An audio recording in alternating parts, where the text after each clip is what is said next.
Incoming transmission.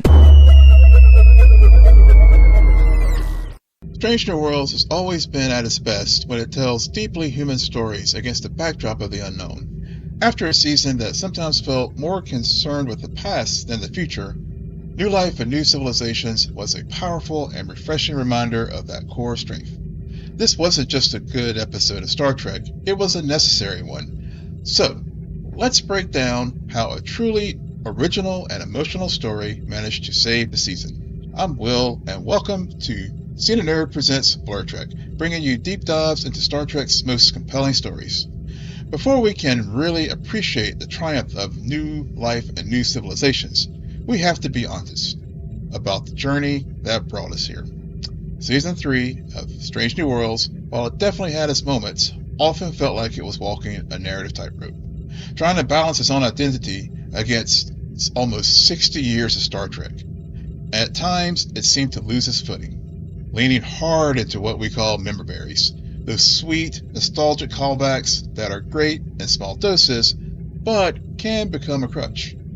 We saw plot lines that felt like echoes of stories we'd seen before, and characters on paths that felt predetermined by canon. The show was in a constant conversation with its own past, which is understandable for a prequel, but it sometimes stifled its ability to tell a genuinely new story.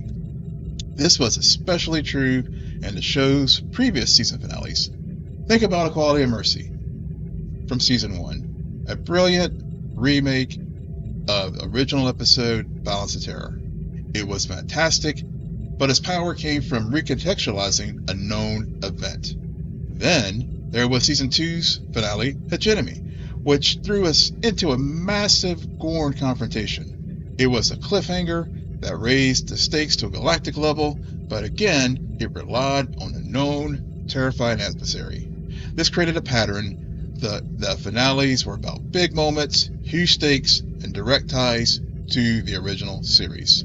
So, when Season 3 started feeling like a little bit of a retread, there was a real concern that the finale would just double down with another explosive, lore-heavy spectacle. We were all bracing for another universe-changing threat, another face-off with a legacy villain, or a clever twist on a classic Star Trek tale. What we got was something far more daring and I dare say intimate. The finale chose not to go bigger, but to go deeper. It sidestepped the explosive climax we were conditioned to expect and delivered a quiet, character-focused episode that served as a profound and necessary course correction. Before we explore that new course, make sure your comms are open and by hitting that subscribe button and joining our collective. And if you like what you're receiving on your comms, hit that like button. So, how did the show pull off this daring pivot? It started out by throwing out the modern playbook for season finales. What's so striking about New Life and New Civilizations isn't its choice to embrace smaller, more intimate stakes. This episode confidently pivots away from the trend of season-ending galactic emergencies and universe-altering cliffhangers. There's no giant fleet battle for the soul of the Federation, no time-bending paradox threatening to unravel reality. Instead, the fate of the universe is distilled down to the journey of one person and the captain who loves her. The central conflict isn't fought with phasers, but with hope, grief, and acceptance. This is a refreshingly original approach for modern Star Trek. The narrative is built around two parallel journeys of inescapable tragedy. We have Captain Pike, a man who knows exact nature of his devastating future, and we have Captain Batel, a woman facing what she believes is an equally horrific scripted fate. This parallel is the engine of the story. It isn't about if they can escape their destinies. Star Trek has told us time and time again that some things are fixed, but how they choose to face them. The originality here isn't a new alien. It's the deeply philosophical and emotional question of how how you live a meaningful life in the shadow of certain doom. The plot also cleverly uses our own knowledge of the Gorn for a masterful redirect. After Captain Patel's exposure to the Gorn DNA, her condition worsens. We, the audience, and the characters are immediately jumping to the most horrifying conclusion. She's turned into a Gorn. This episode leans into that, letting the dread build. The tension is palpable, but it's a personal, body horror tension, not a strategic military one. It's claustrophobic and deeply unsettling. The writers expertly play on our expectations, making the eventual reveal all the more powerful. Her fate is still tragic, but it's not monstrous transformation that we were led to believe. The twist not just serves as a clever plot point, but a thematic statement about fearing the unknown and the stories we tell ourselves about our fate. By focusing so intensely on this personal drama, the episode realigns Strange New Worlds with the core of classic Star Trek, using sci-fi to explore the human condition. It reminds us that the most compelling stories aren't always about saving the galaxy. Sometimes they're simply about trying to save one person, or simply learning how to say goodbye. At the heart of that goodbye was the relationship that gave the season its soul, forcing Captain Pike to confront his own tragedy in the most immediate way possible. The beating heart of New Life and New Civilizations is without a doubt the story of Christopher Pike and Marie Batel. This is where the episode goes from a well-crafted sci-fi tale to a truly profound piece of drama. It takes Captain Pike's immediate and devastatingly present through Batel's own crisis. For 2 seasons, Pike's fate has been a philosophical burden that he carries with stoic grace. In this finale, that burden is finally shared. He's no longer the only one in the room staring down an unchangeable, terrifying future. This episode dedicates real time to their relationship, letting the emotional weight build naturally. We see Pike, who has wrestled with his own destiny, now completely helpless in the face of Patel's. His command authority, his knack for finding a clever solution, is all useless here. All he can do is be present, offering comfort against the inevitable. This strips the character down to his most essential human core. He isn't Christopher Pike, captain of the Enterprise. He's just Chris, a man watching the woman he loves suffer.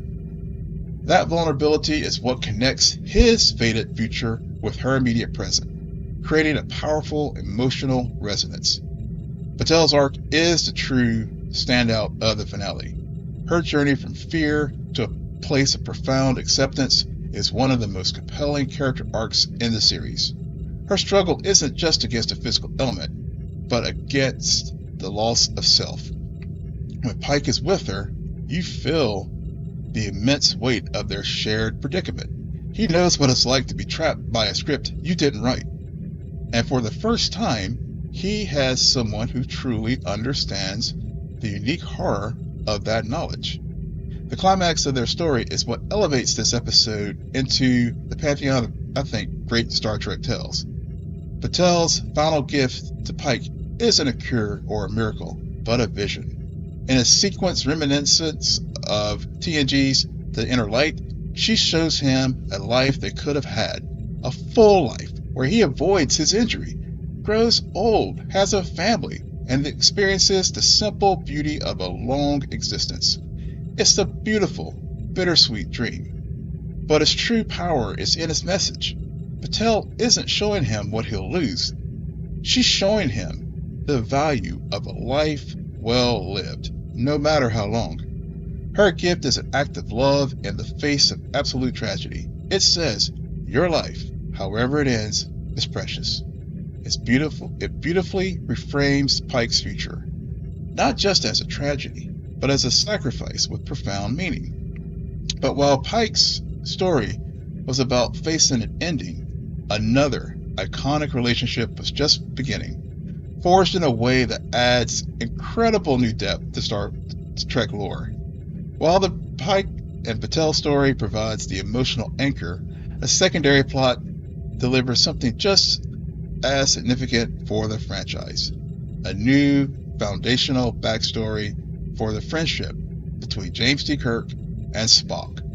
Strange New Worlds has been dancing carefully around that iconic relationship, but this finale finally defines the catalyst for their legendary bond, and does so in a way that feels earned, not like simple fan service. This episode presents a critical tactical situation. The Enterprise and the Farragut must fire their phasers in perfect sync, an impossible task to coordinate manually. The solution lies in an unconventional and deeply intimate act, a mind meld between Lieutenant Spock and Lieutenant Commander Kirk. Now, in Vulcan culture, the mind meld is a profound and deeply personal act, reserved for deep trust. For Spock to propose it to Kirk, a man he still barely knows, speaks to both his desperation and his intuitive trust in the human officer.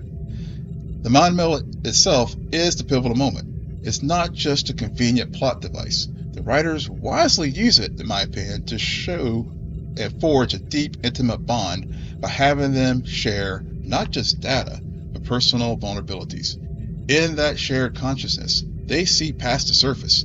Spock experiences Kirk's ambition and charm, but he also sees his integrity and capacity for loyalty. Kirk, in turn, sees beyond Spock's logic to the complex, brilliant mind within, glimpsing the eternal conflict that Spock grapples with every day. It's a moment of pure, unadulterated understanding. They truly see each other for the first time. This act provides a new, profound origin for their iconic friendship, moving beyond the simple "we served together and became friends" backstory. It established that their brotherhood wasn't just built over time, it was sparked in a singular moment of shared vulnerability and absolute trust, where they literally shared a mind. It explains the almost immediate shorthand they develop and the unwavering faith they have in one another throughout the original series. This isn't just a nod to fans, it's a brilliant character work that enriches all of Star Trek. This moment is a huge addition to Trek lore, and I'd like to know, what are some of your favorite moments that define a Starfleet friendship? Drop your thoughts in the comment below. It's very fascinating to see which bonds resonate with the most with fans. So, and if you're also still enjoying this analysis, consider beaming up to our subscriber community for more deep dives. But this finale wasn't just about big names. It was about the entire family. The wider crew back into the fold in a crucial way. Beyond the two central storylines in New Life and New Civilizations, it also brings the focus back to the wider ensemble in meaningful ways. The episode feels like a welcome return for characters like Dr. Mbenga and Nurse Chapel, who have been somewhat sidelined in the middle of the season. Their presence here is a crucial one because not just for moving the plot forward in the medical bay, but also grounding the drama. Their reactions to Captain Patel's deteriorated condition, their professionalism, empathy, and frustration at the limits of their medical knowledge serve as an anchor for the audience's own emotional response. These moments reinforce the sense of a found family, a core theme of Strange New Worlds, and makes the ship feel more like a living, breathing community. It's a powerful reminder that in a crew this close, every member is affected by the tragedies that befall their comrades. And when you pull all these pieces together, the personal drama, the new lore, and the focus on the ensemble, you get a finale that does more than just end the season. It redefines the show's mission. New Life and New Civilizations accomplished something remarkable. It broke a pattern of its own show and of modern TV, which so often dictates that the finale must be the biggest, most explosive episode of the season. Instead, it escalated the stakes to galactic level, it forces them down to a fundamental and powerful element of it all, the human heart. By telling a fresh, deeply emotional, and character-driven story, the finale serves as a powerful reminder of what makes Star Trek endure.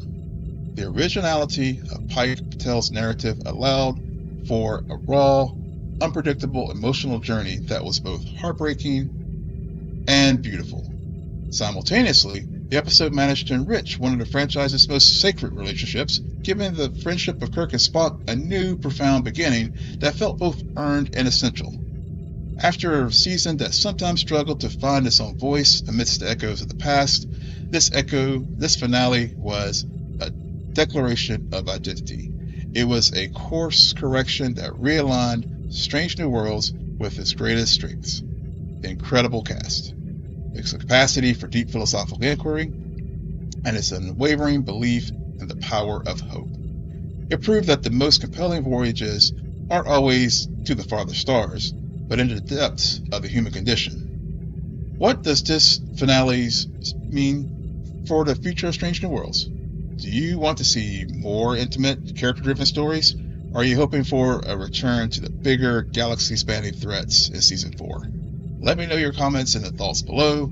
And if you really enjoy this background and breakdown, please consider liking this video and subscribing for more deep dives into the Star Trek universe here on Cine Nerd Presents Blerd Trek. Until next time, live long and prosper.